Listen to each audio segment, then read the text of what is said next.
The Giants will visit the Chiefs on Monday Night Football in Week 8 on November 1st. Kansas City went 14-2 in 2020, made it to its second straight Super Bowl, but fell to the Bucs 31-9. And to get more into what to expect from the Chiefs this season, we are now joined by Matt Derrick, who covers the team for ChiefsDigest.com. Matt, you got Lance Medow, Jeff Feagles here on Giants.com, Big Blue Kickoff Live. Greatly appreciate the time today. Hope all is well on your end. How are things? Hello, Matt. Not too bad. Everything in Kansas City could be a little bit quieter, but there's plenty of stuff going on, unfortunately. Well, it's always busy in the world of the NFL. I think we can attest to that. You can attest to that. And as we know, training camp is going to be here sooner rather than later. So in order to really get a big picture perspective of the Chiefs, I think it's best to start, Matt, with what I consider the biggest storyline, and that's the offensive line.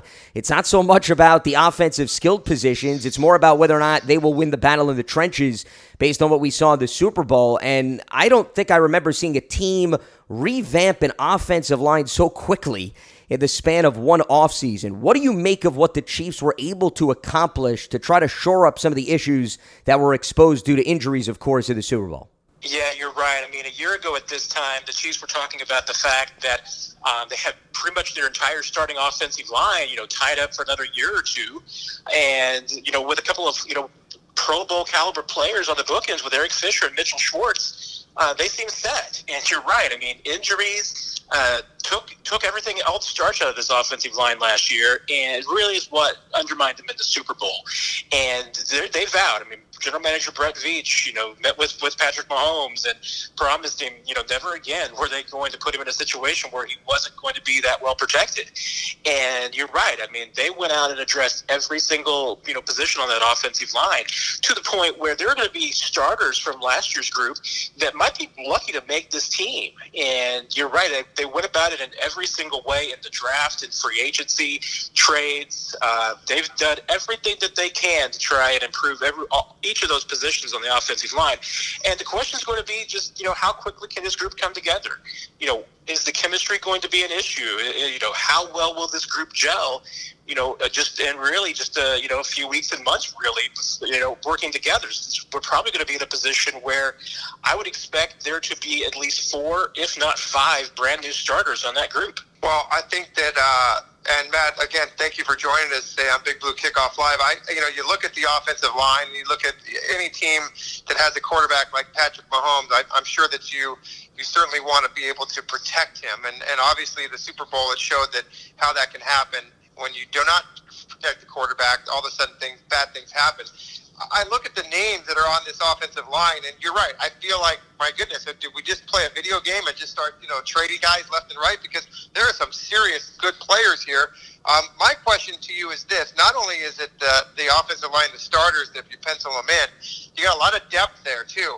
My first question is, how do you think Kyle Long is going to fit into this now that he had an off-season injury? Will he be back? And then also the opt-out, and I'm going to butcher his name, but you know who I'm talking about. Duvernay, Tardif, Laurent Duvernay Tardif. You got it. There you go. Good try, though. Not for me. Everybody calls him Larry, so you just want to go with Larry. that. Let's go with that, okay? I love that. That's perfect. And then, of course, you got Creed Humphrey, the guy from Alabama that they ended up drafting. So talk a little bit about that, and more importantly, I'd love to know how Kyle Long is going to fit into this thing. Yeah, Kyle Long, stepped in and during OTAs and was running as the starter at right guard, and from what the coaches, they really liked what they had seen. I think the year off, certainly allowing him to get healthy, helped out. They felt like he came back in great shape, didn't show any rust from not playing in 2020, and then the injury knocks him out, and it looks like it's going to probably prevent him from being with the club through most of training camp, if not into the beginning of the season. And, to be honest, that might even be a blessing in disguise, because the Chiefs feel like that Kyle Long is a player that they're going to need this season. But I think they really are interested in seeing what else they have, and if maybe he could be a sixth man who can be someone who would come in and spell at a lot of different positions if needed. Because the guy that they really like is that 6th-round pick, Trey Smith. This is a kid who, fell through the draft largely due to some questions about his medicals. But so far, the Chiefs have loved everything about him. And he started running with the ones when Kyle Long went down. And now you're talking about an offensive line. You're right. You've got on the left side Orlando Brown Jr. and Joe Tooney on the left side there. Pro Bowl or Pro Bowl caliber players in the past, certainly. Creed Humphrey is the center in the second-round draft pick, is another player, a very big, large, mountain of a player at center that, really I think is going to fit in with some of the things that they want to do in the run game. And, Trey Smith is another big, big player. And right now, Mike Rivers is probably the front runner at right tackle, but there's a lot of options there, including, they drafted Lucas Niang in the third round last year, who opted out of last season. He could fit into that position. Kyle Long, they have not ruled him out of maybe being a right tackle some point in this season. Larry is a question mark because you're right. I mean, this is a guy who started for a Super Bowl championship team. And, he's coming back after the opt-out. And, he could fit in a lot of different ways. But, I mean, if this is a player, Andrew Wiley was a starter for this team last season. Nick Allegretti was a starter for this team last season. And you're talking about three players right there who might be coming off the bench. And if that's the way this offensive line shakes out, they're going to feel a lot better, not just about their starting group, but about their depth as well. Well, and that brings me to a follow-up question on that point, Matt, because I think when we talk about what happened to the Super Bowl, everybody says, oh, well, Tampa Bay absolutely dominated up front. They didn't have to blitz. They got after Patrick Mahomes. But I think when you look at, well, why were the Chiefs put in that position? The reason they were put in that position is because when you lose both of your tackles come postseason time, and then you realize, well, the depth, those guys didn't get a lot of playing time, it's going to come back to bite you. So from what you just mentioned, how much was the focus this offseason not just on retooling the starting five, but saying, hey, we feel good about some of our backup guards and our backup tackles. God forbid we're struck by the injury bug again. Yeah, it really was. I mean, they felt like they had a decent amount of depth last season, but you're right. I mean, there's only so many losses and injuries that you can withstand. And last year they had Larry, opt out from the beginning of the season. Then you lose your two starting tackles. That was just too much. By the end of the year, those were just too many losses to eventually overcome. And that is still a factor with this team. I mean, once again, any team probably loses their two starting tackles are going to be in a world of hurt.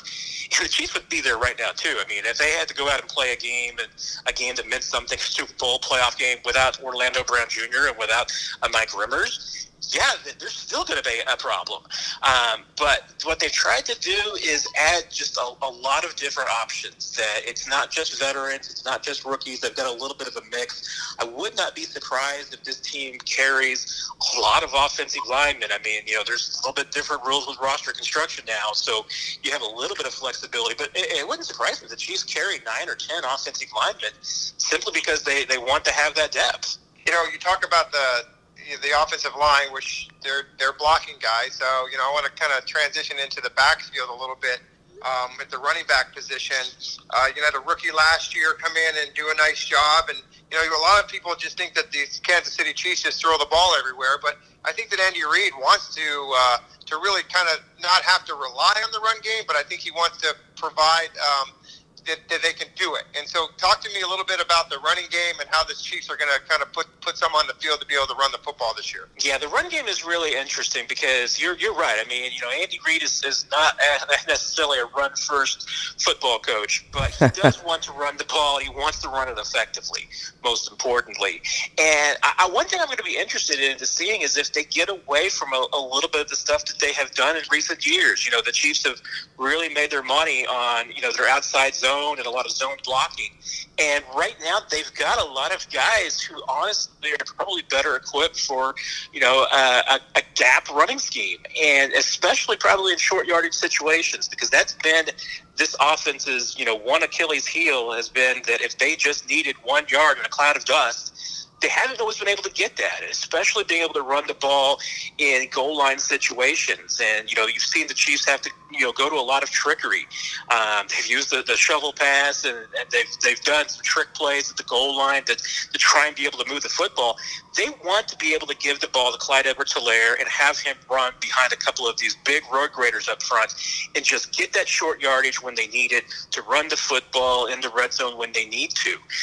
That's going to go a long ways, I think, to judging the success of this offensive line, because if they are able to do that, they're able to establish the ground game a little bit better. There were certainly times last year where they felt like the balance of the offense got away from them, that they got maybe more pass heavy than they wanted to, put themselves into situations where, with their run pass options, that they were just getting a little bit too unbalanced. They want to be able to get away from that. They want to be able to have a balanced offense that's keeping defenses off their toes. And the best way for Dave Field to do that is to run the ball effectively. And that's right. This offensive line working in conjunction with Clyde Edwards-Helaire and a deep backfield, Darrell Williams, Jedrick McKinnon, I think is going to be a big part of this offense.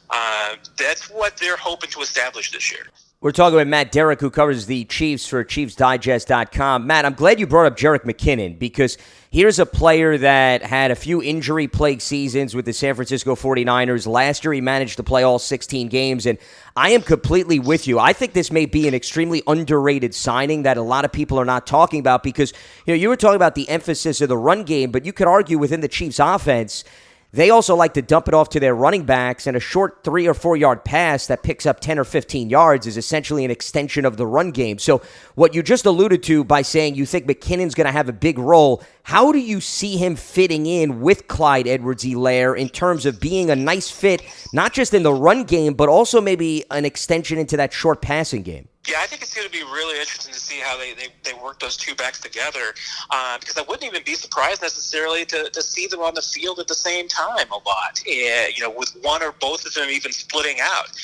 They feel like those are both players that can essentially, play at the line of scrimmage. They can play in the backfield. They can do a lot of different things. And you're right. I mean, Andy Reid in the screen game is legendary. So he's absolutely a genius at being able to find ways to get speedy players the ball in space. And McKinnon absolutely fits that. If he's able to stay healthy, this seems like the perfect fit for him offensively. We saw a lot of it during OTAs. I mean, the Chiefs were trying to figure out ways to get him the ball to work in.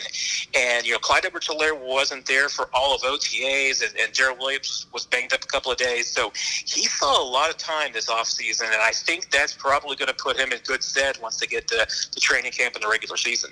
Matt, the Chiefs did a good job. Obviously, we talked about the offensive line and kind of replenishing that. I feel like when you start to go to their wide receiver group, I think it's, they kind of got sacrificed a little bit there with Sammy Watkins leaving and going to the Ravens. You're kind of stuck with, kind of just run-of-the-mill kind of receivers there. I know that they can use Tyreek Hill and Travis Kelce in their passing game, extensively. What do you think about the wide receiver position, and how do you think that's going to shape up for the 2021 season for Mr. Mahomes there? Yeah, if there was one wish list on Brett Veach's off-season shopping list that he just didn't get done, it was getting an ex-possession type receiver. They took a couple of shots in free agency that didn't quite pan out, so they didn't get that. Outside of, Travis Kelce and Tyreek Hill, they're going to be looking at a lot of role players to see how they fit in. Demarcus Robinson's coming back. Who's been a reliable, 500-yard type receiver for them. What they're really hoping to see is that McCole Hardman can take that leap in year 3. He made a little bit of a step forward in year 2, but, you really haven't seen him becoming a full, reliable target all the time. And, one of the things that, Patrick Mahomes and the Chiefs get onto him about is sometimes just completing his routes and finishing the play. There have been some opportunities when he's just left some plays on the field, and that's something that he's focused on. Cole Hardman's going to get a huge chance to step up and be the number 2 receiver behind Tyreek Hill in this offense. If he doesn't claim it, there's going to be some other guys trying to clamber for targets, but you're right. Outside of their top 2 guys in Kelce and Hill, it's going to be a little bit of a group by committee. And I think the Chiefs are banking on the fact that they've got a quarterback that they firmly believe can take good receivers and make them great, and can take average receivers and make them good. Well, Patrick Mahomes certainly could do that. No question. I think it's fair to say that we've seen that over the course of his first few seasons, so there's no doubt about that. I wanted to ask a big picture perspective question, Matt, because you even alluded to this earlier when we were talking about Andy Reid's philosophy, and it hasn't been known as a guy that wants to run the football. And clearly when you have a guy like Patrick Mahomes, you trust that he can work his magic. But when we saw them win the Super Bowl, and I go back to the play in which he allowed Chad Henne to throw the ball on 4th and 1, and most coaches would say, hey, let's be conservative, let's run the football, and let's try to run out the clock and win this game. I guess what I'm getting at, Matt, is they've made 2 straight Super Bowls. They won one, they lost one.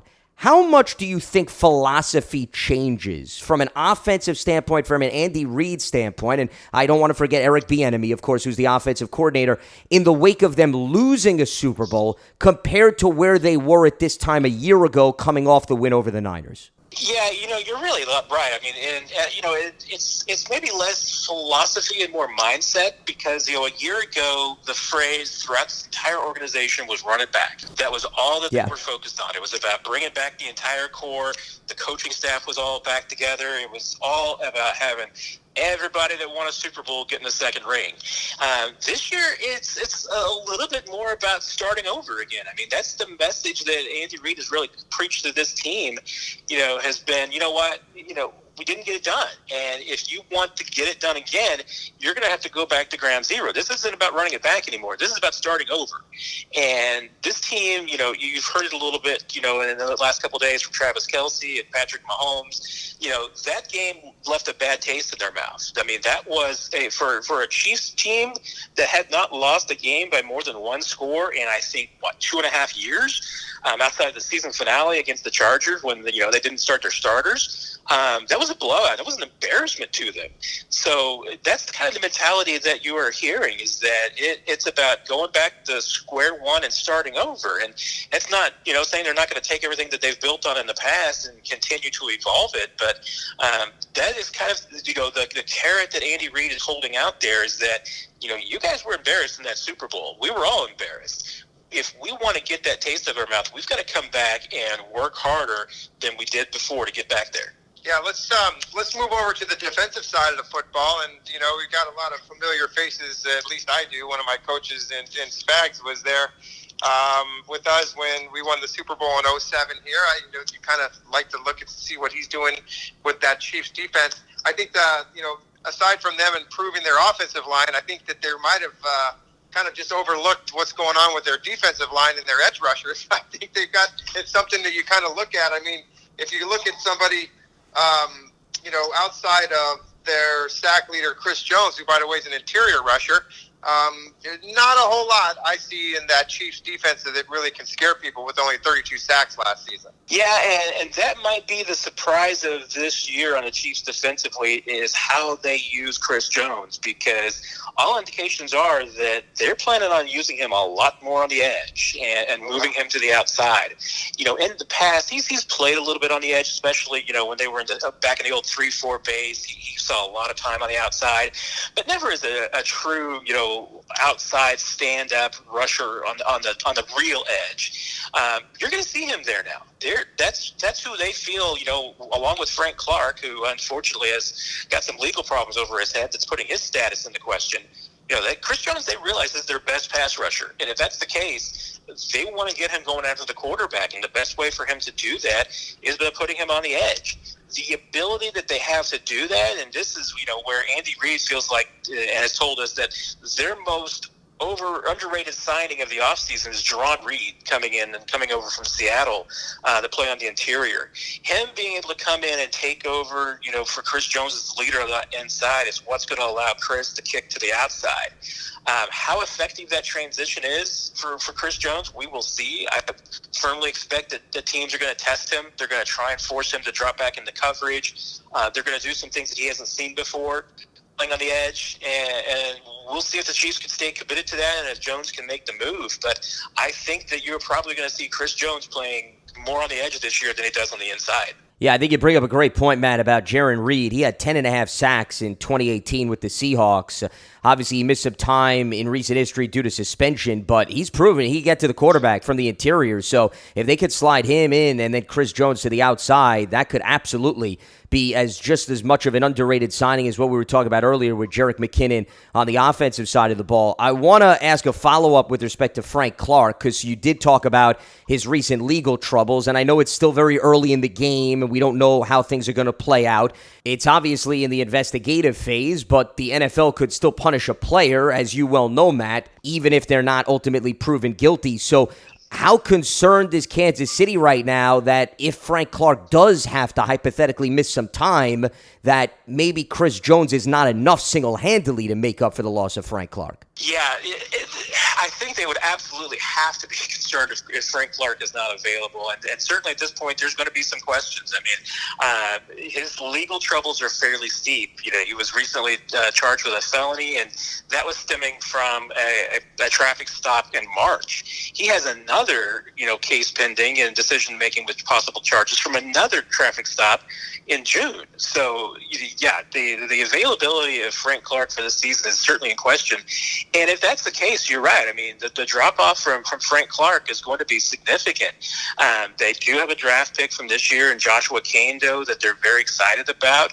But, this is a player who, really underachieved in college. And while he has a tremendous amount of physical tools, hasn't really manifested yet. So that's a question mark. I mean, Taco Charlton is probably would be their most consistent, contributor after that. But once again, I mean, injuries have been a question. He's a first-round talent that didn't pan out in Dallas. There's question marks all around. So, yeah, if the Chiefs don't have Frank Clark on the field, and you're right, I mean, his availability and possibilities are really kind of murky right now. It's hard to say what they are. I mean, it could certainly be that this case is going to take a long time to process, and therefore any NFL punishment might be well down the road. And if that's the case, the Chiefs might be able to stick with him. But if they're have to force to play without Frank Clark, there is a deficit there. I mean, Steve Spagnuolo is going to be charged with, and Brendan Daly, their defensive line coach, are really going to have their hands full figuring out how to get after the quarterback. Matt, talking about this, keeping with the front seven, I think that the Chiefs did a good job at addressing the linebacker position by drafting Nick Bolton in the second round. I think it was much needed. Talk a little bit about what you saw in minicamp and some of the OTAs, if you're able to get there, about Nick Bolton, their draft pick this year. Yeah, they're definitely excited about Nick Bolton, and also last year's second-round pick, Willie Gay. They really felt like Gay last year didn't get a chance to really develop fully because without the offseason, not be able to get on the practice field until, July and August, that was a really tough break for a lot of rookies, and it really seemed to kind of, regress Willie Gay's development last season. So they're hoping that there's a big jump for Willie Gay this year because he is someone who has a lot of athleticism, has some speed, showed some pretty good reflexes last year and instincts for the football. And they're hoping that, him paired with Nick Bolton in the future, that can be kind of the core of the middle of their defense. Bolton's probably going to have a little bit of a learning curve because they're priming him to be their Mike linebacker of the future, taking over for Anthony Hitchens. I would still expect fully that, Anthony Hitchens is probably a guy that you're going to see on the field most of the time. If not him, then they really depend on Ben Neiman to be the quarterback of that defense. And Bolton's going to be that guy that's kind of in training. So it would not surprise me that they bring him along slowly, hoping that maybe he can, make more of a contribution in the second half. But they really want and need Willie Gay to be able to be a starter from day one this season and make an impact. And if that can be the core of the future, they'll be happy. But I think they're going to protect Nick Bolton this year a little bit the same way that they protected Willie Gay early last season. Do you think that's why they kind of hung on to Anthony Hitchens? I mean, he's a guy that was making a lot of money. Do you think that's more kind of a just to have a little security blanket there, just in case these guys don't progress it like they want to? Yeah, it is to a large degree because, Steve Spagnuolo puts a lot on that Michael linebacker position for being the player that's responsible for getting everybody in line, and he wants a coach on the field in that spot. And they definitely feel like Nick Bolton's got that IQ to do it. But you're right. I mean, Anthony Hitchens is the guy that they trust, and that's somebody that, Steve Spagnuolo, I think if he had any choice of anybody on the defense after Tyrann Mathieu and Chris Jones, it would probably be Anthony Hitchens that he wants out there. We're talking to Matt Derrick, who covers the Chiefs for ChiefsDigest.com. I want to move to the secondary because maybe a guy that Spags will gain even more trust in is cornerback L'Jarius Sneed, Matt, who really shined in limited time last year. He missed 7 games because of the broken collarbone, but to get that type of return out of a 4th-round pick in 2020, I would assume was pretty much a pleasant surprise for the coaching staff. Now that we hope to see him for a full 16-game season, what are the expectations for Sneed, and how much of his impressive play allows them to have confidence to put even more on his plate this year? Yeah, there's no doubt that based on what they got from L'Jarius Sneed last year, their expectations this season are sky high. Evidence at this point from what we saw during OTAs is that they're planning on really making him be the guy that if he does not travel, that at least he is going to be drawing the toughest assignments. In today's football, you're usually playing with multiple defensive backs anyway, and usually at least 3 corners in Kansas City. But we were seeing him mostly starting on the outside, but then moving inside to the slot when they did go to some nickel and dime packages. So, yeah, he's going to be playing anywhere and everywhere on the field because they trust him at both those spots. They feel like he at this point that he may very well be both their best outside corner and slot corner. So he's going to be drawing the toughest matchups. I mean, he's going to need some help. Traverse Ward has, kind of always been a little bit of an up and down through his young career so far. They're really hoping in year 4 that, he can maybe solidify and be a little more consistent in his play. And then after that, they've got a lot of question marks. Rashad Fenton's another young corner that they like and has been pretty successful in some limited play. And then after that, they're kind of rolling the dice on some gambles. DeAndre Baker, former first-round pick, obviously from New York, who came over. They really liked what they saw at the end of last year before he got hurt. That's a tough injury that he's coming back from, so he hasn't been able to get on the field this offseason yet. They're hoping maybe he can start camp, maybe on the PUP list early. They will see. And then they've got another reclamation project in Mike Hughes that they brought in from Minnesota. 2 guys that they really could use production from either or both. But honestly, it could be a case where they get production from neither. And if that's the case, that cornerback position after that gets really, really short in a hurry. Real quickly on the safety position, I know that Tyrann Mathieu, he kind of had a down year last year a little bit. Juan Thornhill are kind of locked in as the starters. What's the deal with Daniel Sorensen? Are they going to keep him at one of the safety positions? And what's the situation with that back end of the defense at the safety position? Yeah, Sorensen's been the guy that is just always kind of there. Whenever anybody gets hurt or doesn't come through, Sorensen's been the guy. He's also somebody that, he's not the most athletic guy in the world, but he can do a lot of things. And they do like his ability to play in the box as kind of a linebacker almost. He actually, over the last couple of seasons has been in both linebacker and safety meetings. That's how he kind of is. A lot of that and how they end up using Sorensen is going to depend on Thornhill. The Chiefs kind of took it easy with Thornhill this offseason. He had the ACL re-injury, remember, at the end of his rookie year, and it looked like it kind of hit a wall last year. He even lost his starting spot at one point last season because the Chiefs felt like, that physically he just wasn't quite there yet. And they've taken it easy on him this year. If Thornhill is back to 100% and the player that they had as a rookie, there's no doubt he's starting alongside Tyrann Mathieu and Dan Sorensen becomes their number 3 guy. But if that's not the case, the Chiefs are not afraid to put Dirty Dan Sorensen back out there. And they trust him in a lot of spots.